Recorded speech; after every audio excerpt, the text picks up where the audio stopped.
Thanks for watching Endgame Economics. If you enjoyed this video, hit subscribe. It's completely free for you, and it helps us continue making more videos like this. Let's jump right into this explainer. You know, we often look at the richest people on the planet and just kind of assume they have it all figured out, right? We see these massive empires, the unfathomable numbers associated with their net worth, and it's super tempting to believe that those bank accounts must shield them from the fundamental existential questions you and I wrestle with every single day. It's incredibly tempting to view ultimate wealth as the ultimate finish line.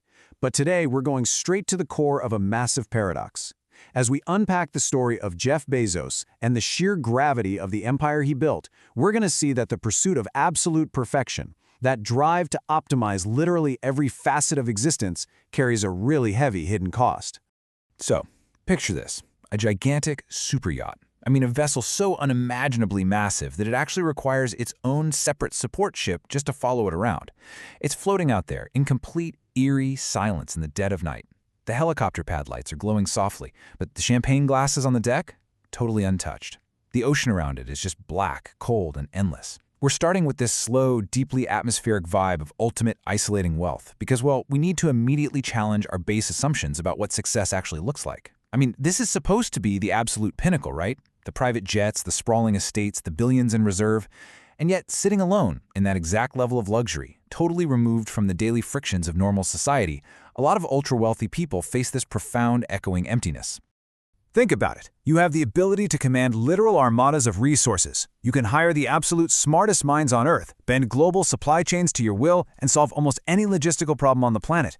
Yet, even with all of that unprecedented power, you face a terrifying reality. Money just cannot answer this one remarkably simple question. Can it buy meaning? Sure, extreme wealth can guarantee your food is never cold, your flights are never delayed, and your material comfort is absolute. But every billionaire eventually reaches this terrifying horizon where they discover that all the capital in the world just cannot manufacture a genuine sense of purpose. To understand why this happens, we really have to look at exactly how this unprecedented level of wealth gets created in the first place. Section 1. The optimization machine. Okay, so this kind of massive wealth isn't built by accident, and it definitely isn't built by sheer luck. It's constructed by a relentless, completely unstoppable engine. Jeff Bezos didn't become one of the wealthiest men in human history by casually running an online bookstore.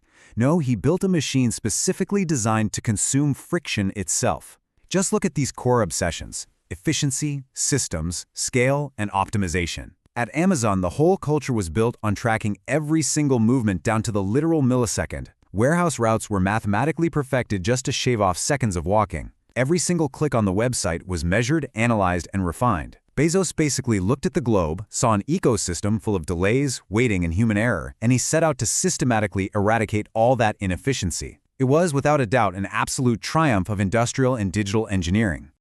The driving rhythm of all this optimization, faster delivery, faster growth, faster expansion, essentially became this massive, unstoppable conveyor belt.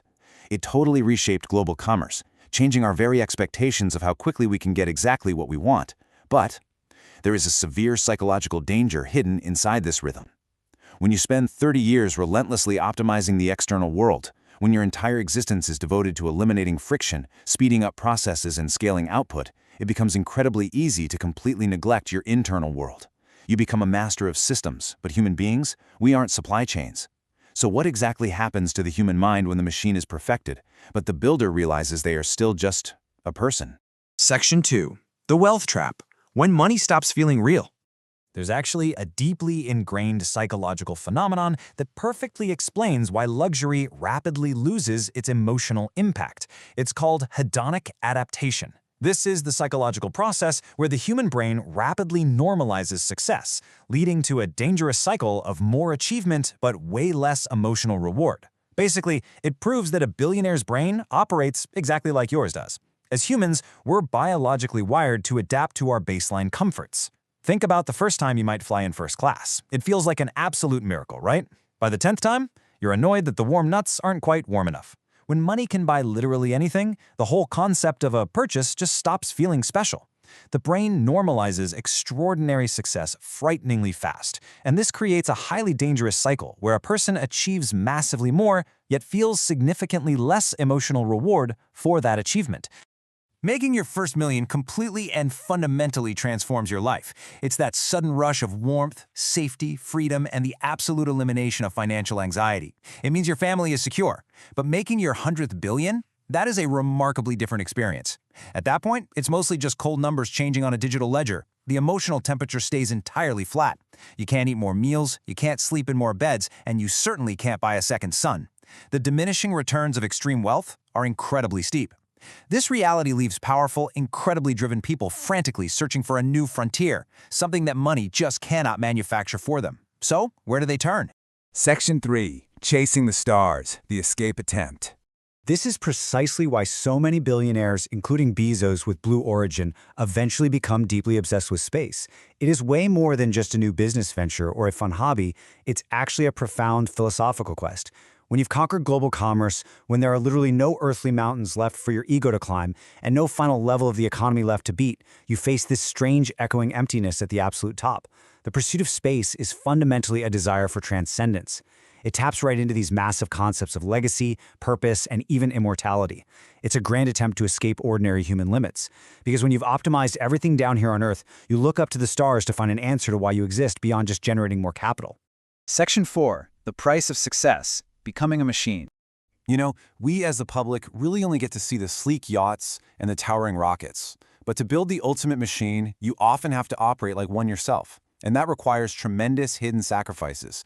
We're talking relentless schedules, brutal unforgiving competition, and the constant crushing pressure of investors and public scrutiny.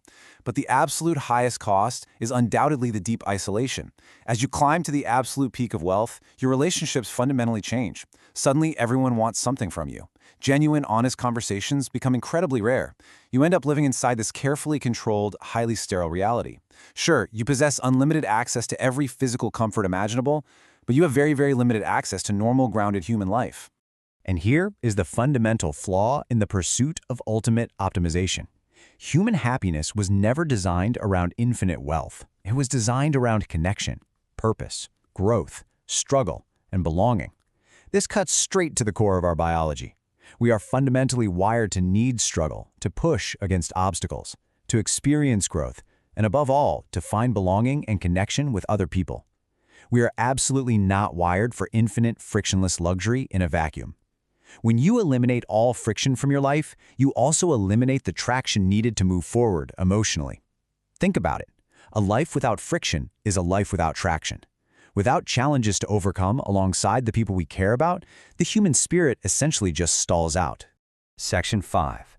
The final realization, the search for meaning. The real tragedy of extreme wealth isn't necessarily greed. It's the false expectation of permanent fulfillment. Because money is merely amplification. It is not salvation. It basically acts like a giant magnifying glass. If you're naturally generous and grounded, wealth amplifies that. But if you're anxious, driven by insecurity, or profoundly lonely, vast wealth will only magnify those exact traits, leaving you completely isolated on a 400-foot yacht. It magnifies your ambitions, for sure, but also your deepest fears. At the absolute top of the mountain, once you've solved every single problem related to survival and status, you strip away all the distractions. And what's left?